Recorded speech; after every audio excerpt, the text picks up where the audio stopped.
Assalamualaikum warahmatullahi wabarakatuh. Ketemu lagi di channel ini yang sudah pasti kalian tunggu-tunggu, Opung SG Channel. Kasus kejahatan rapper Amerika Serikat P. Diddy yang diduga terlibat dalam perdagangan seksual, pemerkosaan, dan penculikan begitu mengguncang dunia. Bahkan sejumlah selebritis terkenal Hollywood diduga ikut terlibat, termasuk rumor kalau Justin Bieber merupakan salah satu korban P. Diddy saat usianya masih remaja. Namun siapa yang menyangka bahwa kasus serupa dengan P. Diddy juga pernah terjadi di Indonesia. Kasus tersebut adalah skandal Gatot Brajamusti yang begitu menggegerkan publik tanah air beberapa tahun lalu. Seperti dilansir dari suara.com 1 Oktober 2024, Gatot Brajamusti pada awalnya adalah seorang aktor dan penyanyi Indonesia yang lahir di Sukabumi pada tanggal 29 Agustus 1962. Setelah menyelesaikan pendidikan SMA-nya di tahun 1979, Gatot Brajamusti sempat melanjutkan kuliah di Fakultas Hukum Universitas Indonesia, tetapi tidak sampai selesai.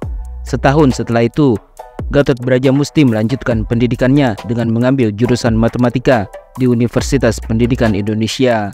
Gatot menyelesaikan kuliahnya hanya dalam waktu 3 tahun hingga akhirnya mendapat gelar sarjana. Kemudian Gatot Brajamusti mulai terjun ke dunia hiburan pada tahun 2005. Selain menjadi aktor dan penyanyi, Gatot Brajamusti juga pernah menjadi produser dan produser eksekutif untuk beberapa film layar lebar yang juga dibintanginya, seperti film Azrax Melawan Sindikat Perdagangan Wanita tahun 2013 dan Sayap Kecil Garuda tahun 2014. Gatot Brajamusti berhasil memperkuat pengaruhnya di dunia hiburan ketika ia didaulat menjadi Ketua Umum Persatuan Artis Film Indonesia atau PARFI untuk 2 periode, 2011 sampai 2016 dan 2016 sampai 2021. Pengaruhnya disebut-sebut semakin menguat setelah Gatot Brajamusti tiba-tiba saja menjadi guru spiritual di kalangan selebritis. Sejumlah artis wanita diketahui pernah menjadi muridnya sekaligus korbannya, seperti Elma Theana dan Reza Artamevia. Sebagai seorang guru spiritual, Gatot Brajamusti diketahui sering menggelar ritual yang diklaim tujuannya untuk memberikan kedamaian dan peningkatan kualitas hidup. Namun praktik ritual inilah yang justru memancing kecurigaan publik, hingga satu persatu kejahatannya pun terungkap. Puncaknya adalah ketika Gatot Brajamusti ditangkap di sebuah hotel di Nusa Tenggara Barat pada akhir bulan Agustus 2016. Dalam penangkapan tersebut, polisi menemukan sabu-sabu dan alat untuk mengonsumsi barang haram tersebut. Bukan hanya itu, skandal Gatot Brajamusti lainnya juga ikut terungkap. Ia juga diduga terlibat dalam tindak pidana lainnya seperti kekerasan seksual, kepemilikan senjata api ilegal, dan penipuan. Singkat cerita, Gatot Brajamusti ditetapkan sebagai tersangka pada tanggal 1 September 2016. Dalam sidangnya, Gatot mengklaim bahwa sabu-sabu yang dimilikinya disebut sebagai aspat, yang merupakan bagian dari ritual spiritual untuk meningkatkan kekuatan. Setelah Gatot ditangkap, beberapa pengikutnya akhirnya buka suara dan mengungkap ritual aneh yang dilakukan di padepokan, termasuk adanya kegiatan hubungan intim secara bebas dan penggunaan obat-obatan terlarang. Konon Gatot Brajamusti disebut-sebut memaksa para pengikutnya, terutama perempuan yang masih muda, untuk melakukan hubungan intim dengan dalih ritual penyucian. Akhirnya atas semua kasus yang sudah menjeratnya, Gatot Brajamusti divonis total 20 tahun penjara. Namun pada tanggal 8 November 2020, Gatot Brajamusti menghembuskan nafas terakhirnya di Lapas Cipinang, Jakarta Timur. Seperti dilansir dari kpai.go.id 13 September 2016, pada tahun 2016 Gatot Brajamusti atau AA Gatot sempat dilaporkan ke Komisi Perlindungan Anak Indonesia atau KPAI atas tuduhan mencekoki anak-anak di bawah umur dengan obat-obatan terlarang dan melakukan pelecehan seksual kepada anak di bawah umur. Elsa Syarif yang merupakan kuasa hukum anak-anak korban AA Gatot pada saat itu menyatakan total ada 8 anak yang sudah dilaporkan ke pihak KPAI. Yang mengejutkan, anak-anak yang menjadi korban Gatot rata-rata berusia 14-16 tahun dan semuanya perempuan. Tindakan pemerkosaan terhadap anak di bawah umur itu sudah dilakukan Gatot sejak tahun 2007 sampai 2015. Sebelum diperkaos, para korban dicekoki obat-obatan terlarang. Akibat dari tindakan pemerkosaan itu, bahkan ada anak yang sampai hamil hingga melakukan aborsi. Selain itu, karena pengaruh obat terlarang, ada anak yang sampai overdosis dan akhirnya kehilangan nyawanya. Seperti dilansir dari detik.com 9 September 2016, beberapa korban Gatot akhirnya berani buka suara. Tahun 2016, Gatot Brajamusti tidak hentinya diserang oleh para korbannya yang akhirnya berani buka suara dan melawan. Awalnya muncul penyanyi cantik berinisial CTP, 26 tahun, yang mengaku jadi korban pemerkosaan yang dilakukan Gatot. Kemudian muncul 4 wanita lainnya yang diduga juga menjadi korban Gatot. Artis CTP bersama kuasa hukumnya Sudarmono pada Kamis 8 September 2016 melaporkan Gatot Brajamusti ke Sentra Pelayanan Kepolisian Terpadu atau SPKT Polda Metro Jaya. Dalam keterangannya, Sudarmono mengatakan bahwa tindakan pemerkosaan terhadap kliennya CTP terjadi ketika korban masih berusia 16 tahun. Saat itu CTP sudah tidak bersekolah dan hanya sampai tamat SMP. Menurut Sudarmono, CTP pertama kali mengenal Gatot Brajamusti setelah dikenalkan oleh manajemennya. Korban awalnya tertarik berkenalan dengan Gatot karena ingin menjadi backing vokalnya. Dia tertarik menjadi backing vokal AA Gatot untuk album Terkadang. Tetapi kemudian korban diajak untuk berhubungan badan, ungkap Sudarmono.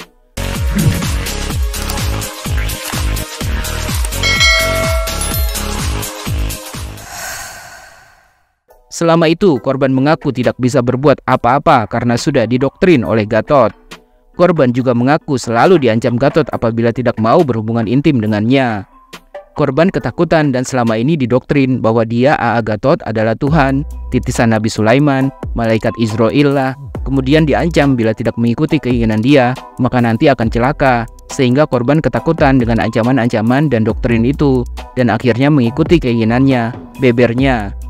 Bahkan menurut Sudarmono, CTP juga pernah hamil karena terlalu sering dipaksa berhubungan intim dengan Gatot.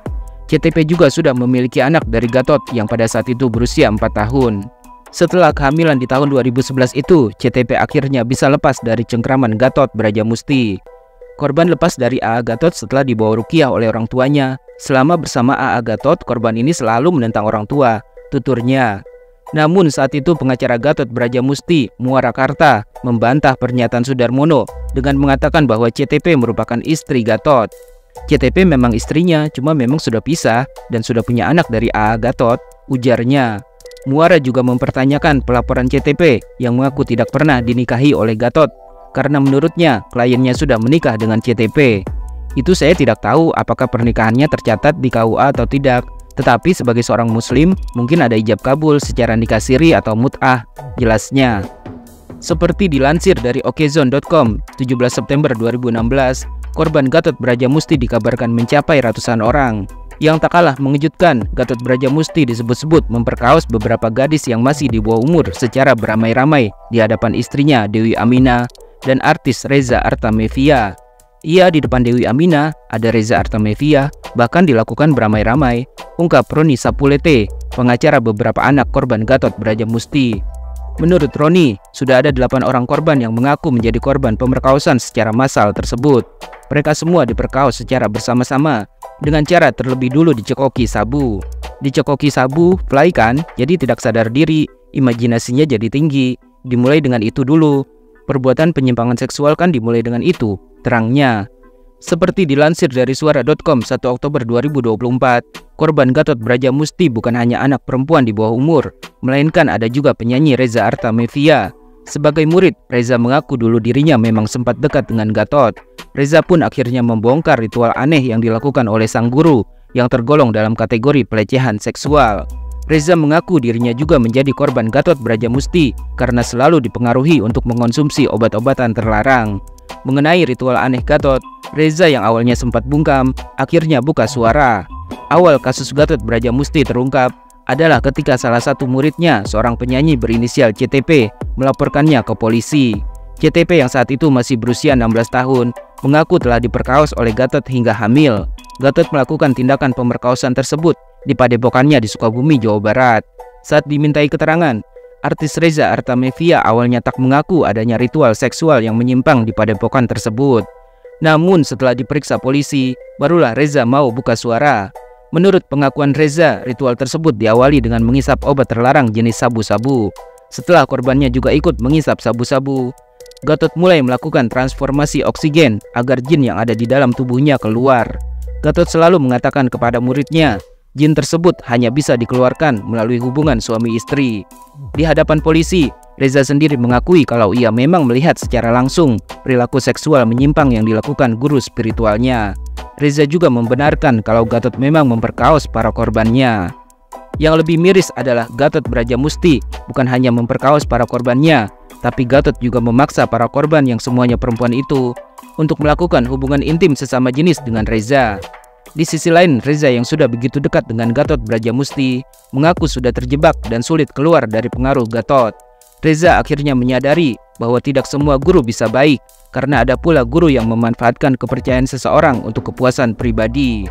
Reza juga akhirnya sadar selama dirinya berada di bawah pengaruh Gatot Brajamusti, Reza mengaku sudah dibodohi agar mau percaya bahwa zat yang diberikan kepadanya adalah sejenis vitamin.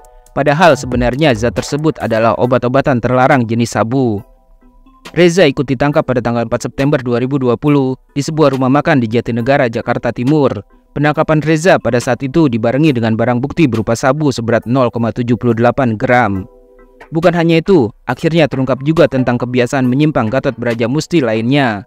Selain sering berhubungan intim dengan lebih dari satu perempuan, Gatot juga disebut-sebut gemar merekam aksi para korbannya yang sedang dalam kondisi tanpa busana. Iya kan, mereka semua tanpa busana. Kadang bisa berempat perempuan, Gatot laki-laki sendiri. Kadang dua perempuan dan Dewi Aminah, istri Gatot, mengabsen peran sangat penting atas tindakan pemerkosaan. Ada beberapa korban mengatakan kadang mereka goyang-goyang tanpa busana direkam sama AA Gatot, terang Roni Sapulete.